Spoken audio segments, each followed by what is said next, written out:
BCCI एक भारत का एक ऐसा इंस्टीट्यूशन है, संस्था है, जो नौजवानों के दिलों की, जो नौजवानों के सपनों को संयोजता।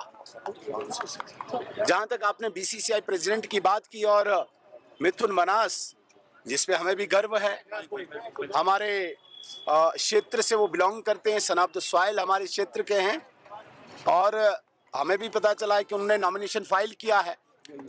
यदि वो उसमें चयनित होते हैं तो ये सिर्फ हमारे क्षेत्र का नहीं, पूरे जम्मू कश्मीर का नाम रोशन करेगा। बट एक प्रोसेस है, उस प्रोसेस में कैसे वो सफल हो पाते हैं ये भविष्य बताएगा, उसका हमें इंतजार है। लेकिन यहाँ के क्रिकेटर्स का किस तरह से कॉन्फिडेंस बूस्ट समझते हैं आप, चाहे नॉमिनेशन ही सही? नहीं, देखिए, मिथुन मनास साहब को तो अभी हमारी जो एलजी एडमिनिस्ट्रेशन थी इससे पहले, वहाँ पे उन्होंने इनको नियुक्त किया है यहीं के क्रिकेटर्स के लिए, यहीं के नौजवानों के लिए। और डेफिनेटली मिथुन मनास हो, परवेज रसूल हो, और भी बहुत ज़्यादा क्रिकेटर्स का मैं नाम नहीं जानता, लेकिन ये लोग हमारी शान हैं और हमारी पीढ़ी के लिए, हमारे नौजवानों के लिए इंस्पायरेशन है।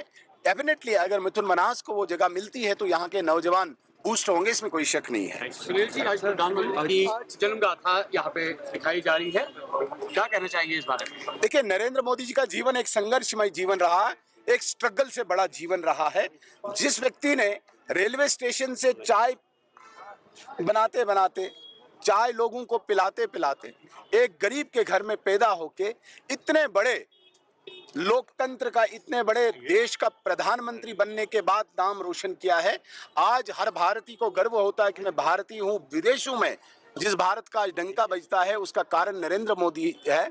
हमने जो एग्जीबिशन लगाई है, यहाँ पे हमने नौजवानों को, विशेषकर स्कूल के बच्चों को भी लाया है कि एक साधारण परिवार में पैदा हुआ एक गरीब, जिसे हम कहेंगे कि मजदूर के घर पैदा हुआ सामान्य एक नौजवान किस तरीके से अपने स्वप्न को साकार करने, अपने स्वप्न को, जिसने राष्ट्र का स्वप्न बनाया, राष्ट्र का स्वप्न अपना स्वप्न बनाया, और इस राष्ट्र की प्रगति के लिए किस प्रकार से उनका जीवन पूरा स्ट्रगलमय रहा, पूरा संघर्षमय रहा, ये इंस्पायरेशन पूरे देश दुनिया को देता है। इसलिए ये एग्जीबिशन लगाई गई है यहाँ। जी, आप जगह जहाँ लैंडस्लाइड्स हुई है या फ्लड आया है, क्या आपको लगता है कि जो मौजूदा सरकार है वो अपनी नाकामी छुपा रही है, वहाँ नहीं जा रही है या पूरा काम नहीं कर पा रहे हैं? देखिए, उमर अब्दुल्ला साहब ने ये तय किया है कि वो एक नैरेटिव को यहाँ पे स्थापित करेंगे, बाकी सारे काम वो करेंगे, ट्रांसफर्स वो करेंगे, ट्रांसफर्स के पीछे की स्टोरी भी वो पूरी लिखेंगे, लेकिन जहाँ पे उनको काम करने की बात आएगी वहाँ बोलेंगे मेरे पास पावर नहीं है।